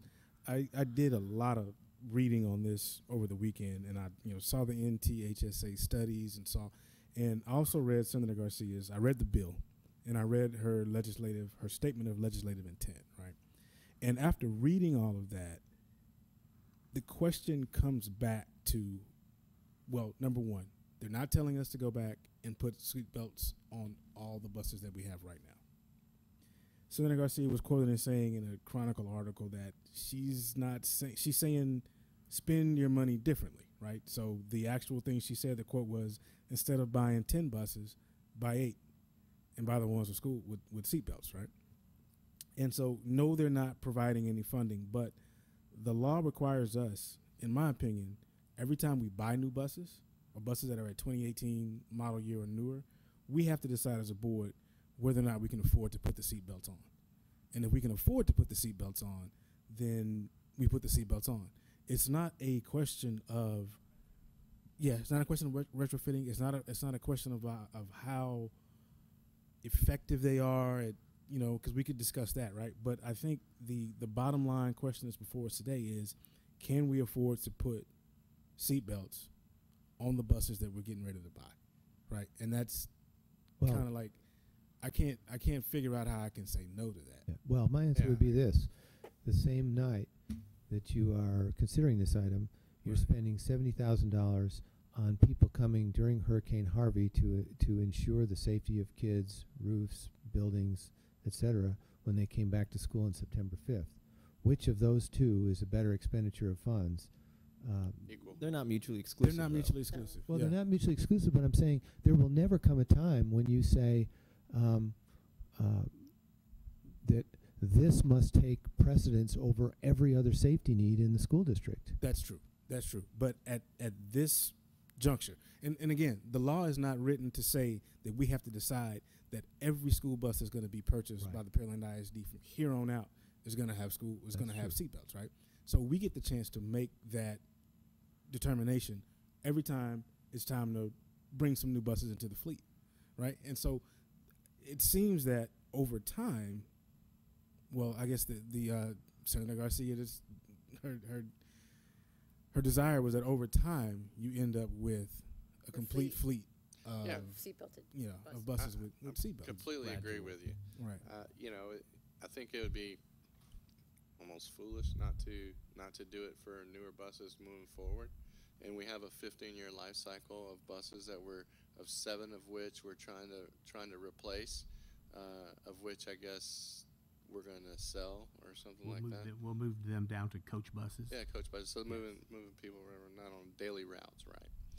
So if we do that, I don't see a problem with it. And as time goes by, we evaluate our budget to see whether or not we buy 7 or 5 or 4 or 6 or whatever it may be. Just happens today they're asking for 7. And Dr. Kelly, let me How reach out to you and say, yes, this is another unfunded mandate. Yes. Right. Which is And my primary problem with I it. totally get that, right? Yeah. I do too. But One more thing. when you're saying that, okay, like you said, a seatbelt has never made anybody less safe. Right. Right. And so, Mr. Cruz, how many buses do we have? We have 199. That's We- including 143 regular buses and Okay. 56 special need buses. Now, the 56 special needs buses, those already are required to have. They come with lap belts, They but c- we also put the shoulder belts on there. Okay. To hold the kids in. Okay. So, how many of the big yellow school buses do we have? You said 143. 143? Okay. And so we're looking at 143, and the additional cost on the buses for seatbelts is about, what, 7,000 per bus? I think for the- 47 divided by 7. Or 7, so that gives you 6. Let's just use Yeah. 6,000. Six, Right. yeah, So For seatbelts. right. Per bus. So 6,000. Right. So if we did it all today, well, I guess we already decided that was okay. If I'm looking at just the incremental cost, like once we finish replacing our fleet of 153 buses, and in today's dollars, $6,000 per bus, that's an additional $858,000, right? That's less than a day's worth of our reserve, or it's a day and a half. I have a question about the financing behind this, specifically in regards to the bond. I don't know if we can use the money that we've saved Can't. for this. We can? Oh. Because it That is money, it is that- something that, I mean, it's No, I'd have to look at that, Mike, and because see we just the saved wording of the bond. $981,786. Yeah, but we had a negative $1.6 million deficit in our budget. In the budget. Well, we have what is it, Well, $10 million rainy if we're day? We moving know- towards, we and I would like know- to see us moving towards a balanced budget. I would too. annually. I would too. You know, that kind of defeats the purpose if we're moving towards that goal. So, I mean, in my mind, I'm not spoken to anybody about that, but that's what I would personally like to But see. we can't put the money we saved on bond construction back into the budget. Not bond construction. Not Right. bond But money. no. Not bond money, you're Those correct. dollars that we were talking about Earlier, with the Peril- 981,000. Yes. Okay. There was initially we were going to take $5 million out of the reserve reserve, and Out of our regular Right. reserve basically fund. put it on those projects. And Right. now we don't have to. Now we don't because have to save do money. 5. We only have to do 2. Right. So my question is though, are we anticipating? Maybe this is a question for Mr. Posk, but are we anticipating saving money in the long run on the bond? They said we're running under budget. But we can't use those funds. Well- We can't use those funds for the Well, bus seatbelts. No, it's a question I'd have to go back and look at because it's a legal question. In my previous district, we bought buses with bond money, but I'd have to look at the wording that was on the ballot and determine, probably using a lawyer, whether our wording is generic enough to cover it. Yeah, it had to be stipulated, right? Well, not, And you we don't wouldn't have know to say if we're buses, gonna but be you'd under have to budget say yet. equipment Right, I know, not yet. So- So we can't really make that decision Right. yet Yeah. in terms of the financing. We don't know the But the GMP money yet, that we Mike. saved, the money that we saved from the '06 bond, we used it for something that was not on the ballot. Well, no, of course, our first step there was to check that it did fit within those definitions. There were people that said, well, Didn't build an elementary you didn't school, build but another elementary we didn't need to school, build it. but We it was worded in renovated. such a way that or other needs. And Right, so, and so that was not on the most recent bond? that's what I'm going to have to go back and check. I Okay. don't remember the I think exact we have it language. on there. No, guys, the point I was trying to make is that the dollars to put seatbelts Here on on all out. from here on out, from when we Adding right replace, right? No, just Not here on out retrofitting. is an additional $858,000. Those dollars are currently in our reserve fund now. Right. So Okay. that if my- we just go down the line, and every time we buy 7, 8, 10 buses, right, it'll cost us over time another $858,000. And there's no need to go try to find the funding. And again, it's all about whether or not we can afford it at this juncture for these buses. Well, Right. but I guess my question is, Charles, and I don't see the spread here, but the question is, from what Raul was saying, is that what happens is when you bring these new buses in, and I've read the other study from North Carolina, when you bring these buses in, you shrink the capacity for the number of kids, right? So it's not just the cost to buy the bus, put the seat, it's also the additional cost. Do you know how many routes we're going to have to add and how many people we're going to have to hire? I guess because I don't see those numbers here. So Right, what is the additional cost occurred over time that we're going to continue to pay to add routes and add additional staff? I'm looking at about 37 more buses if we go with seatbelts, started with seatbelts, because you limit your capacity to 48 on your junior high and middle school level. Now, That's but our Raul, biggest. to be Is that fair, 2 to a seat? That's two to a seat. Instead of 3.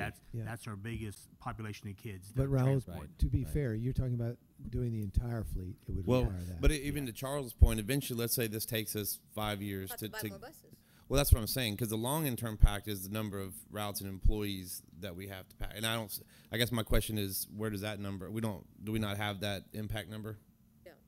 Number of employees. Well, the number of people that we'd have to hire and the number of routes that we'd have to add, or the number of, I guess, additional maintenance costs to the additional. But I'd like to see the total cost Okay. of impact, not just what it costs to put the seatbelts on. Okay. Raul, I think you did We calculate did that one for while me in the back. past. Yes.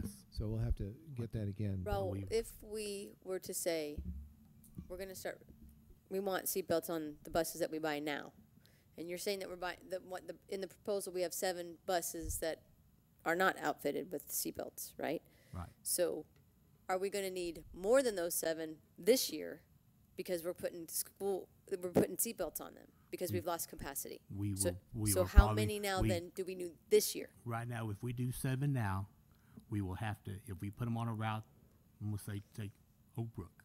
Mhm. We get about 60 kids on one bus right now. So if I put a new bus on that route, then that's gonna hold 48. So I'm gonna have to send another bus to pick up the difference. Okay, so we're gonna need, so you're looking at even buying maybe 8 buses now, No, because my budget's only for 7. right? You do this every year. You buy buses you'd every have year. Every year, every year. Okay. You'd have to purchase Eventually- additional bus this year just to hire another person, driver. another Or driver. you have to redo the bus stops. Or use older buses that are not quite as safe. Right. So So normally we would have had to buy 5 buses this We, year. we No, always buy this year 6 is seven. buses. We buy 6. 6 and 1 special needs. So you buy every year you buy this many. Yes. But we can't keep buying that. If we put seatbelts on them from now on, Right. we're gonna end up having to buy more. But we're going to have to put them on anyway, right? I mean, this is the law. We can clearly afford for these buses the amount of money that we need. But I just We don't- quibble on It's not the a word. long term. The law is not intended to look long term. But we I coulda would had just it- quibble on it's the same word, reason Mike, HST 's only done 50%. and Charles is making the same point, but I would quibble on the word afford, because to me, there's 100 things we could do that would more impact safety with $50,000 than this, that would have a greater impact on student safety than taking the safest form of transportation on the road and adding a seatbelt. Raul, I have a couple questions for you. How many years you worked in transportation? My 39th year. How many years in your, we're in all your court. 39 years in transportation, how many children have been hurt by an accident on a bus, hurt or One. injured? One injury. One death. Okay. In 39 years? Okay. One And what death. was the instance of that death? I worked for another district in Houston. I worked for Right. 25 years. Okay. And when I first started, we had to go to an accident. Bus was at a red light. Stop. Going to make the left-hand turn. To make left-hand turn, a truck and a bobcat truck, one Yeah. pulling a Semi. flatbed trailer, a hot shot truck, was making a right-hand turn. It made a right-hand turn. That corner caught inside that bus and killed the little girl there. If you had had seatbelts on there, there would have been more. Yeah. Because when they hit, it pushed everybody Yeah. out, but didn't push her out. Is it? So, and I still see that. I had to go out there when it happened. Wow. Is it? Wait, would you mention it? Say that again. If there would have been more, Yes, if Is they it would trapped? if they If would have seated- seatbelts. They'd have been trapped. they'd have been trapped in the. Right, in but, the seat. but the, here's the issue with that argument, Lance, is that you have to go hold on, so... I'm not done. Okay, I'm not done. please. Thank you. Is this, is the other states going to this, doing this law? Out of the 16 states that I go to a conference, half of them are because their state buys their buses for them. Okay. The districts don't, so the gotcha. state's telling them. Yeah, so the states are buying them? Yes. Thank you. And when we do, if we do add seatbelts to the buses, how are we going to ensure that every child's going to wear that seatbelt? A shoulder strap, high school kid, strapped We have in. 48 kids on the bus, and we have 40 minutes to get them to school. There was a stat on that in the national same group. Some, And they said 61% of the kids actually wear the seat belts after they're installed. And of course, they emphasize that in order to overcome that, you've got to have constant training of the bus drivers and the students to get that number right. higher. In other districts, I hire monitors to ride on the buses, make sure they got their seatbelt on. And how long you worked in this district, Mr. Cruz? I'm going on 10 years. And how many children have been hurt by a bus accident in our school district from an In accident? my 10 years, none. I have 3 kids in the school district, and they all ride buses. I rode a bus, and it's the safest form of transportation out there. And, you know, if God forbid something happened to my child tomorrow on a bus, I would not blame the school district. I am touched by all this discussion, but this is not what we're tasked with making the decision on.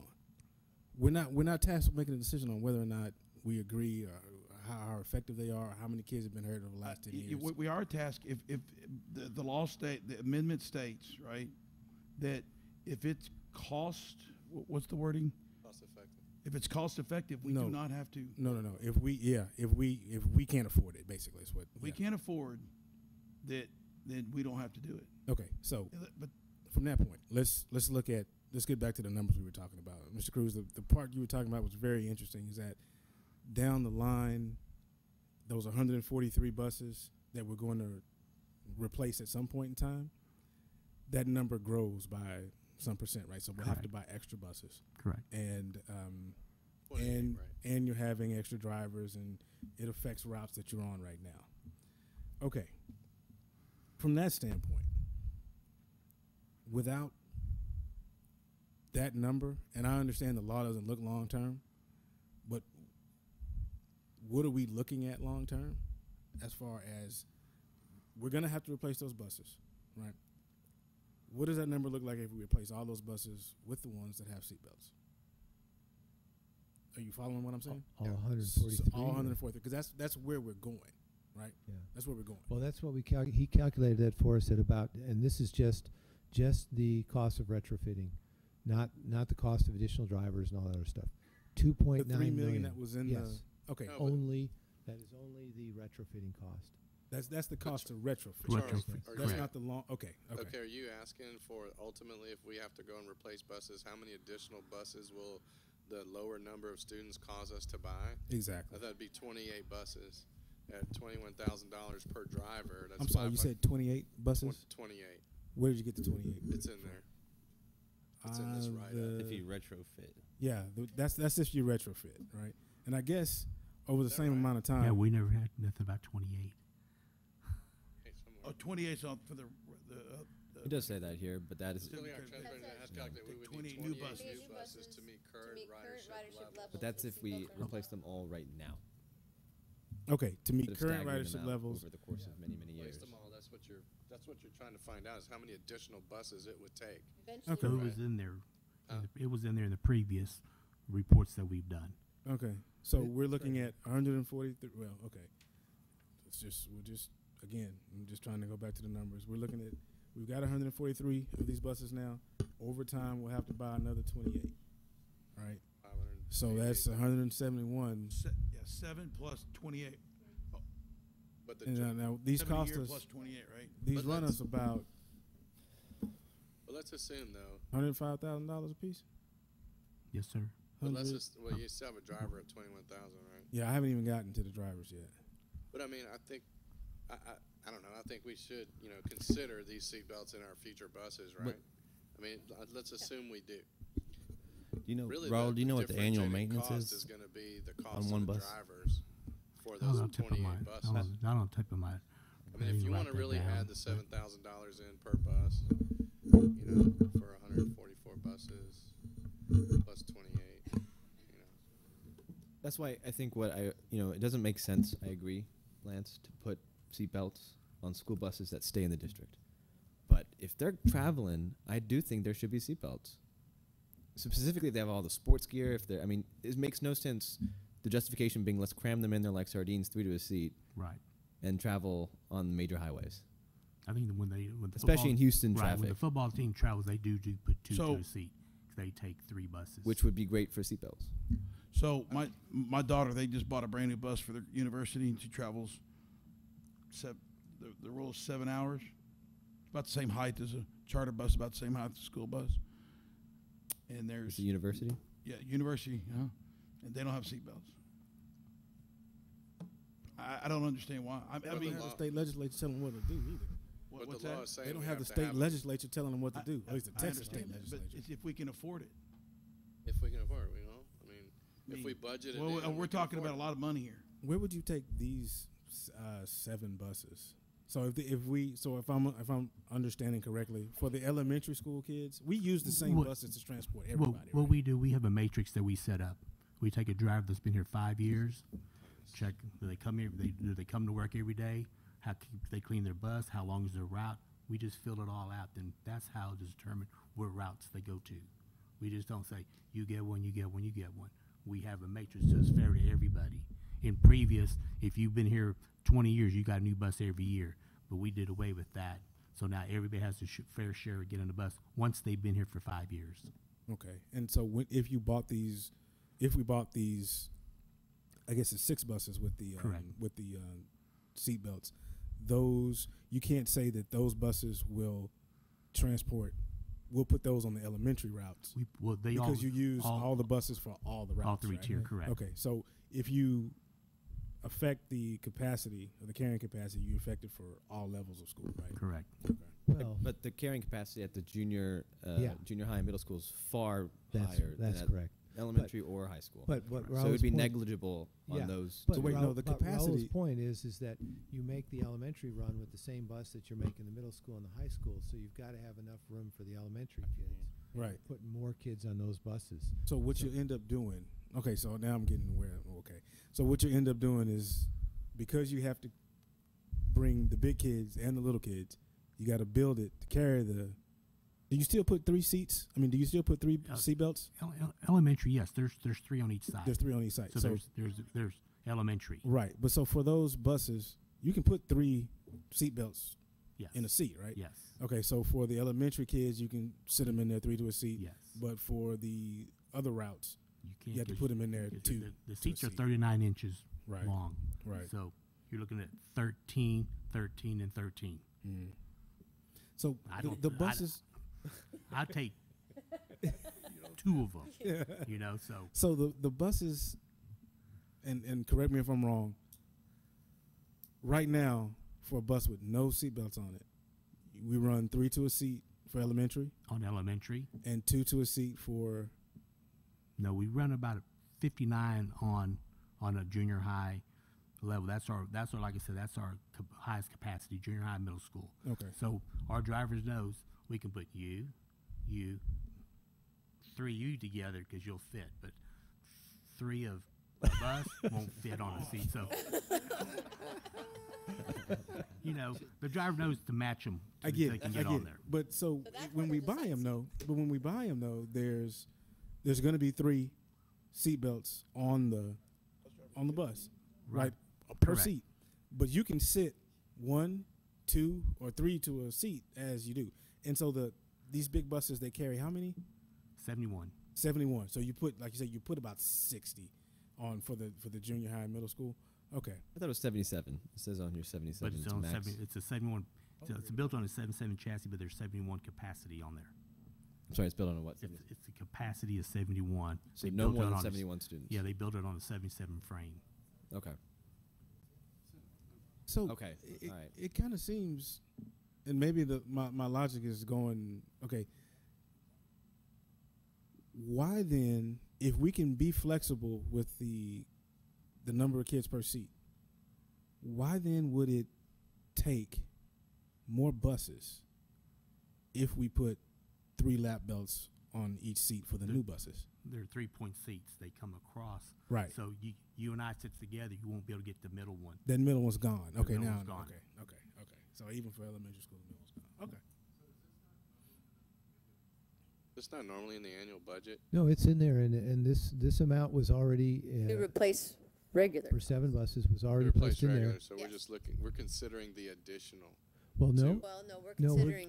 we do this Seatbelts. normal of 6 to 7 buses per year, and so that's built in the budget, and that's what we're approving. And I will say that we built in the additional funding that if you decide to do the seat belts, it's there. But I would, of course, you've heard all my other arguments. We could use that money in a lot of other places for safety. Like hiring a safety coordinator for the district. Well, I was thinking, you know, a big emphasis on the school board is mental health, and we're having a lot of trouble staffing sufficiently for mental health, Counselors. and that's an annual cost if we So let me wrap my head around this. I'm a slow learner. Okay. You wouldn't get one. So we're already budgeted for this in our current budget. So it's not going to affect our current budget. Well, it's going to affect Well, it by remember- 46,000 if we choose to put seatbelts. Remember, Jeff, and this is your point at earlier meetings, we're running a deficit budget to do it. And the way we build our budgets is that we understand that deficit is likely going to shrink, right? Just because that's the way we do our budgets. Magic. Yeah, no, it's not magic. We It's get just more a- money than we thought than we put on the top line, right? So you end up with a lower, you end up with a lower loss than you anticipated. Do you know? I guess Dr. Kelly, there's not enough time to see. I mean, we have it on the agenda tonight, but the long-term cost or impact of the hiring of the routes, the number of buses, the maintenance. You know, what the Well, long the term. reason I actually, Raul wanted me to place this on June or July, and I said, let's wait and figure out this new Senate bill. His problem is, I think he wants to put these to use in January. Am I January right about this year. that? What's the lead time on getting those in? We ordered them in the beginning of August. We get them about December. 3 months, huh? Okay. So you won't even have them until January. We will 'cause you get them probably won't January or order 'em until- February. We usually try to get them in July because we get ahead of everybody else. So now we're in line. We'll be in line with everybody that's buying buses. Again, I mean, the only way I think we could say that we couldn't afford it is if we understood, like what Sean was saying, I'd like The to make a long-term motion. effect. long term, right? So if we're looking at, I mean, but again, even if we're looking at, let's just use the $3 million number, right? It costs us an additional $3 million to replace the buses, but then you still got to talk about whether those recurring costs that are going to be The $3 million drivers is a and retrofit. routes and all that kind of good But stuff. Charles, I think you're making the same argument in the same sentence, saying how can you decide to do this if you don't know the long term cost as And well? that's what, No, that's what he just said. yeah, yeah, that's what I I'm mean saying. it's you know Yeah. And so it initially my argument was okay, this is in front of us now. We can obviously afford to put $46,000 worth of seatbelts on Yes. this bus, right? That's a moot point, That's a right? good We can point. afford to But do that. long-term, But yeah, long term, can we continue that? Right? And then again, that was my argument with the way the law is written. We can continue to make these decisions about whether or not we can afford this as we go along. like, No we one can ever. afford it this year, but Yeah. maybe not next year. But that doesn't make any sense. So we'll have 7 buses with them and then no other That's buses it. with them. You know. Yeah. Well, and I think, hearing Dr. Kelly's last argument, hits home a little bit in the fact that, if you do take those funds that you were going to use for this, and you saying we've lost 0 lives in the last 10 years, and the fact that we've lost several lives to suicide, and what could we spend that money on? I think that, it's when you're talking about the most beloved things, which is our kids, as I have in the district, it's always a tough conversation, financially versus, safety, because everybody wants safety. I mean, you could easily just argue, when you talk about Columbine or things that go on at schools, we could argue the fact that, we need to put things in place that would make it safer at our school than it is on our bus. I mean, safety is a huge topic, and I think no matter how you look at this particular topic, whether you are for safety, I don't think anyone is necessarily against seatbelts, but it's not an easy topic for most people to discuss because, again, financially, it does impact you as a district, and there are things that you could do differently with the money. But ultimately, in a sense, you are, not approving to, keep kids safe in the seatbelts. So bus. I think there's a lot of good Madam President, arguments. Once make a again, motion. we're caught between a rock and a hard place. You know? I'd like to make a Thanks to motion. the great state legislator. I'd like to make a motion that the board approves the purchase of 7 new school buses, 1 54-passenger wheelchair accessible, and 6 71 and 77 passenger, at a total cost of $749,449. Furthermore, that the board votes to purchase and install seat belts on new buses, recognizing that in the wake of Hurricane Harvey, excuse me, there are greater student safety needs for the strained fiscal resources of the district. I think you read the, I added the $46,000 in there for the seat belts. and then he said that we shouldn't. Yeah. But I didn't say the not part, Second. no, but you said that there are greater student Yeah. safety needs. but that's just saying that we recognize the greater safety needs of the district in the wake of Hurricane Harvey. Okay. With In our the strained end, fiscal. in the end, we buy the buses with the seatbelts, right? That's the motion that is on the table. That's my correct? motion. That's the motion. Okay. Is there a second? Seconded by Mr. All right. So we have a motion made by Mr. Berry and a second by Mr. Floyd to include the purchase of seatbelts on these buses. Just want to clarify that, okay? Any further That's discussion? correct. All right. Hearing none, I will call for the vote. All those in favor? Okay. All those against, or opposed, sorry. All right. So in favor, Gooden, Decker, Barry, Floyd, and opposed would be Murphy and Botkin, with Beekler being absent. I just want to say one more thing. That's just, it's a really rock and a hard place between another unfunded mandate that the school district has to decide. I agree. It's a terrible position, and I Maybe- of all maybe people, someday the wanted state to will say, "Oh, increase we have the- some money our here." Deficit. I didn't really want to do that, but the safety of the kids, I would personally feel terrible if anything happened to any one of our kids, whether it's this year or 100 years from now. And I think that we, for what it's worth, if it's worth anything, as a board at the next meeting, I know Senator Garcia very well, and maybe we can, since this passed, the Texas Senate and the Texas House and was signed by the governor, hopefully in the next session, they will include funding for this. So They won't. They won't. We'll see. They haven't increased the transportation fund since 1980. 1984. 1984. They will not. People Maybe, maybe, 1984. maybe the. Sorry, Raul. Now you have to deal I with bet- buses. Yeah. So if we, I was only 12 years but that's old in that's an 1984. interesting Where are we question. gonna cut? Like, Well, let's have that discussion about let's have that discussion about an annual balanced budget. I'm willing to do it. weekly meeting at 1 o'clock, 4 o'clock every week, I'm willing. We can make that happen. It's an interesting question to understand what it would look like, route-wise, driver-wise. Yeah. What the Can you additional, put something like that you together know, for us? and yeah, Is that too much to ask? no rush. But I mean, to understand, we've started down this path, and Because we we could have no probably choice sit at this down with our leaders and say, going down this path, this is the additional. Right. These are the additional dollars that this is going to cost. What it costs us this And I year, think they which we should could really afford. be Because cognizant. I of don't that. think They they have cost they don't us. have the idea of what it's going to cost in the long run because they don't anticipate the new driver cost. They don't They anticipate don't, the they routes. don't. So it would be good for us to be armed. I think it would be to a go good meet idea with to them. arm them with that. Yes. I'm going to make a statement real quick. I want to clarify something that I'm not voting against seatbelts. No. But I want to clarify this. I'm not voting against seatbelts. It makes no absolute sense to me. The use of the money can be better used to help kids in a different arena than directly impact them.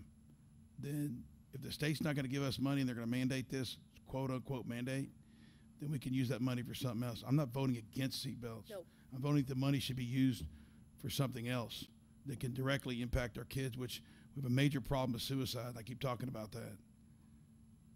Social media. And so if we don't start looking at that and we want to just willy-nilly go off and seatbelts because it may save one person or may save we haven't had an injury at all in 10 years. I'm gonna say two 0. things, and I'm not arguing with you. We're not. Right. I we're not understand arguing that, with but you. we're not addressing But the main who's issue. the one kid that we're gonna I save? disagree. What if it was your one kid? Who's the one kid, right? Not only if that. we're looking at this is an infrequent event, no. right? Who's the one kid? I'm not saying what I'm saying. He's had none. I understand 0. But you if don't we talk know. about two in the nation, who are the two kids, right? And the Somebody's kids. you know, and then the second Who thing are is the? that I mean, if we're we going to could- argue we about could talk about that. We could talk about putting the funds towards something else that's directly impacting our Man, kids. I've It's been happening asking right now. I've been We- asking about. Look, we're let's just- looking at and that. we've struggled as a group. We've struggled as a group. We understand that we have needs, right? But if you're going to argue opportunity cost, then you have to have another option for the money on the table, which we don't, right? I could come up would with say- something. I would we, say we've one- been saying, look, let's go after these kids. Let's raise our counselor ratios to what we've There's a lot of things we've that struggled we'd with that, like right? to do. we've struggled with it as a don't group. have- I have one point to make specifically on that issue. I think we can do both, protecting our kids on the road and putting money towards mental health for our students. Just before this meeting, I met with Ted Frick. You all know Ted, great guy. And we talked about reinvigorating Shack and maybe pushing more in terms of student health on the mental health front. So, it's hard to argue that we shouldn't spend this money because we could spend it on anything else. But I would like to see, a significant proposal of what we would spend that money on before I can, say, yeah, I would spend the money on The it. Well, the thing that bothers me is why didn't we do it last year? We're not gonna. We're- This I'm is- asking, w- why with didn't we the- why didn't we do the seatbelts last year, the year before, or the year before that, or the year before that, or the year before that, or the year before that? Because it wasn't a law. The law Not a law now. It is a law now. It's a law now. If we can afford it. well, so I'm sorry. Which we One more can. thing. I promise. Last thing. There's a couple things I mentioned a couple times tonight about making sure that we have an annual balanced budget, right? That's important to me. The other thing that's important to me is why do we not have a board plan? Why do we not have a 5-year plan or a 10-year plan of items that we specifically want to attack on a short-term and long-term basis? Because we throw out a bunch of good ideas throughout these meetings, but it's very rare that we actually all come together outside of these meetings and have a discussion on where do we want to move the district on some of these counselors and some of these great ideas that Dr. Kelly's put out there. I mean, we all have great ideas. Let's put all the ideas together and get a plan together. A lot of those ideas are in the current strategic plan that we have. When we talk about the For 3 days, specifically 4 those days, then counselors 10 and all that days, stuff, that's and in the strategic plan. it's and in there. staff is moving on those things, right? But the point is, yes, we've got a strategic plan for the district, and I agree with you. Looking at the budget, the 5-year budget, we know what the capital expenditures are going to be. One of the other items that was on the agenda was the band uniforms, right? Having those things broken out and understanding what the capital expenditures are going to be on a year-to-year basis would be helpful, right? But again, I guess that's neither here nor there, and I think the biggest thing, I mean, this is it. It's important, though. We're making decisions long-term. no, and I hear each, and I know that we are very strong in our opinions and beliefs about what we should be doing with the little money that we have, and I want to stress the little money, right? And we're not getting any more. So if we're going to be implementing these additions, something's got to give. So we got to cut stuff. So it's not about just, you know, okay, let's add it, because we can't do that. So I will get with Dr. Kelly, and we'll look at a workshop just to discuss, I don't know, board ideas or something, but. This may seem like I'm putting you off, but with Hurricane Harvey right now. No, things you guys are busy. Well, no, I was just going to say financially very uncertain. It depends on enrollment and on decisions made by the commissioner and the legislature. By the way, Lieutenant Governor also said that he's in favor of using the rainy day fund. If any of that money comes our way, then it begins to rethink the budget that we had. Now, Georgianne has told me that that we also have to examine the audit and approve it within so many days after the end of the fiscal year. So our first thought was to combine those two things in some kind of a workshop and look at, but right now we don't have enough information to change what we're doing, to know whether we're going to get less money or more money and how that's going to shake out. Dr. Kelly, I'd also like to mention from the banking side, we understand that valuations on homes after the storm as well will decrease, which would also decrease our tax income. Yes. Here's the and we don't know what the impact is. I mean, Yeah. it could be minimal. Yeah, but it hurts us this year. The irony of the whole thing is the state's fall system essentially says if your tax values go down, the state has to contribute more. So the very problem they created has swung back in their direction with all the decreases anticipated in tax values. But in the meantime, 2017, we collect what we collect. And if those houses are reappraised and they pay less taxes, we get less revenue. All right, one last thing, just to clear my, so we're buying 6 new buses with seatbelts, correct? Correct. And we'll buy 6 next year, right? We don't know. We'll have to decide 6. then. This is an ongoing process. But I guess the intention what is kids- let's yes. upgrade our fleet. Yes. 7 kids, okay, 6 buses have seatbelts and the rest don't. Thank you, Raul. Oh, you're welcome. All right. We are due, okay, 8:02. The meeting is adjourned.